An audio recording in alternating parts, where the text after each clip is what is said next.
What do you do when William Osman asks you to build a shredder for Pinewood Derby cars? You say yes. And then when you ask how long you have to do it, and he says, not nearly long enough, you say, that sounds about right. Let's get started.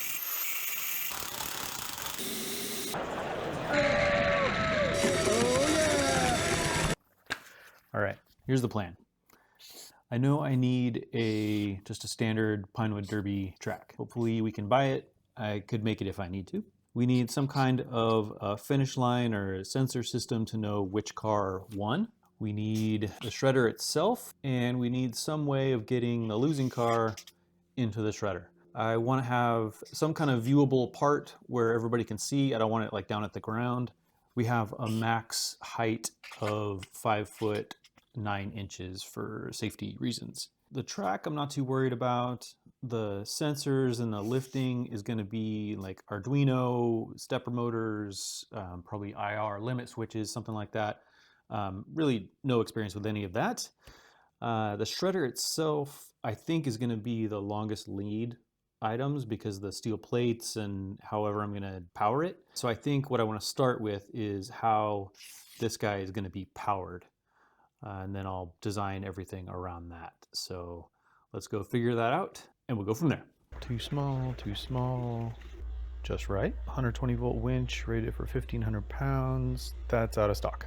Let's keep looking. Ooh, look at this guy.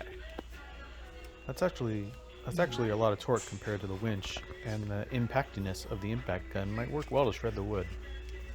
I didn't have time to fully design how this thing is going to be supported or enclosed, but the general idea is that I'll use a 1-inch socket on the impact to drive a hex shaft that's turning the blades. Sencut Sen provided these lovely laser cut 3/8 thick AR500 steel plates. Thank you very much, Sencut Sen. They just need a little cleanup and a layer of rust prevention, a little machining and welding, and we're ready for some building. Oh yeah, 14 pounds of spinning fury. My genius idea here was to use foil tape as a shim to keep the plates from binding. I think it would have worked better with narrower strips, but cutting it to fit was kind of a pain and it bunched up in areas. Okay, I'll try it with some different shims. And no. To be honest, I'm getting a little sweaty now. Okay, I'll try it with different shims and letting the blades free float instead of bolting them together. Oh, thank God. Now that I've got it at least partially assembled, it's time to spin it up.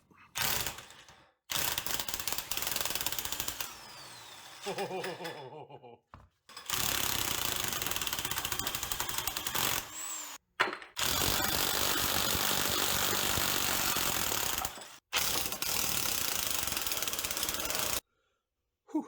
Well, that was terrifying. It was awesome, but terrifying.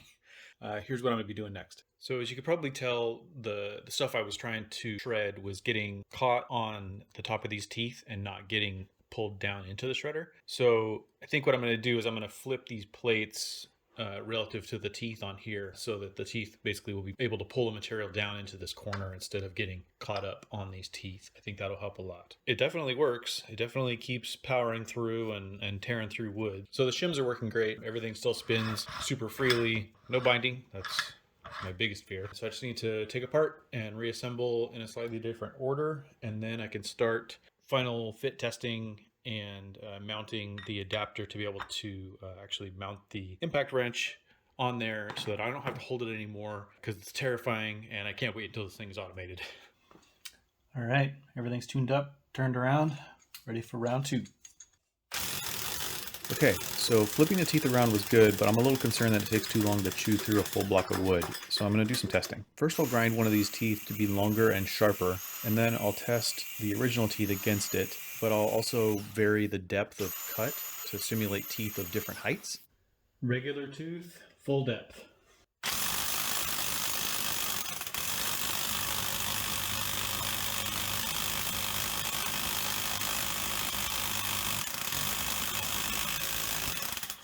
Standard tooth, 1/4 inch depth.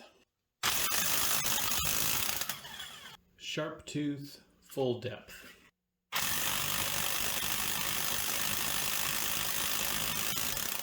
Sharp tooth, 1/4 inch depth. Well, the sharper teeth and the smaller bites definitely seem to be the best bet. So I got some new blades from Sencut Send with much smaller and sharper blades. But when I tested them, it almost seemed like they were spinning and there wasn't enough time for the wood to get caught in the teeth. They just kind of skipped over it. So what I ended up doing was just mixing up the order of the bigger toothed blades. And that kind of kept things from getting stuck down too deep, but still allowed them to take decent bites. So it was a decent balance. Next time I might do a little different. Now to finish the impact gun adapter. Check it out. Impact driver to shredder connection. Looks like it's good. Got power coming out the bottom. New switch external controls coming out the trigger button. And we're good to go. All right, so I've got a bit of a trapdoor thing starting to work. On the operator side, I've got latches and hinges so we can get in there if we need to. The impact seems to be doing well. Finally, time to test some different pinewood derby weights. These zinc plates are pretty common, and the shredder seemed to eat through them pretty well. All right, tungsten weight. This is the big one. Let's see how it goes.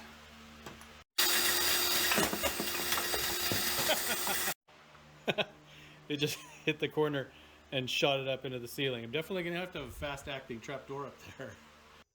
All right, still lots left to do, but the main body of the shredder is done, torn down, and ready for paint.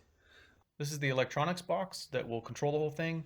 We've got the 12-volt power supply on the left, some terminal blocks to get 12 volts to everything that needs it, and the solid-state relays for the lights and the shredder. Before this project, I had no Arduino experience, and there was a lot of Googling and a lot of figuring out how to do everything. It was a ton of work, but I'm glad I did it. Now I can start using Arduinos and stepper motors and other electronics in other projects. Okay, since you've seen it last time, I've added many layers of complexity, cooling fans, I've got everything, relays, motor controllers, all that kind of stuff wired in.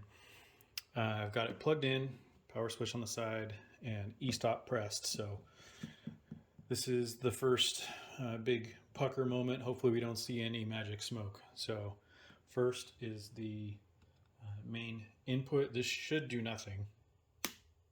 So far so good. All right, now when I release the e-stop, the fan should turn on, the Arduino should turn on, and that should be about it. Oh, the motor's kicked alive. The fan's turned on. The Arduino's on. That was quite a delay there. That freaked me out for a second. Sorry about the reflection. I know that's pretty bad. But no smoke. I think I might have let some magic smoke out of the Arduino. I don't know what it was, but there was something wafting in that area. I think I figured it out. The limit switch that I was testing was connected to 5 volts instead of pin 5. And on the adapter here that I have for the terminals, it goes pin 5, pin 6, 5 volts. And when I was looking through all the wires, the volts was covered. So I thought it was pin 5, but it was 5 volts. So this is the finishing line timer. There's an LED that lights up on the outside to show you which lane won. I was trying to use the leads that went to the LEDs as a signal to the Arduino to know which lane won. Could not get it to work. I'm not going to get into that. But this, I think, is genius. It's probably done all the time, but I think it's genius. Basically, I put photoresistors, hot glued them to the back side of the LEDs where light also comes out the back of these. And then I'll run that back to the Arduino and convert it to a voltage, and then I'll use that as a signal to know which lane won. Well, it's Tuesday night, and I am in what you would call integration hell. I've been working on this pretty solid for a couple days, maybe a week now, making good progress. Where we are right now, so shredder, trapdoor, guides for the arms when they come up and fling the car in, so that's going well. Playing around with stepper locations.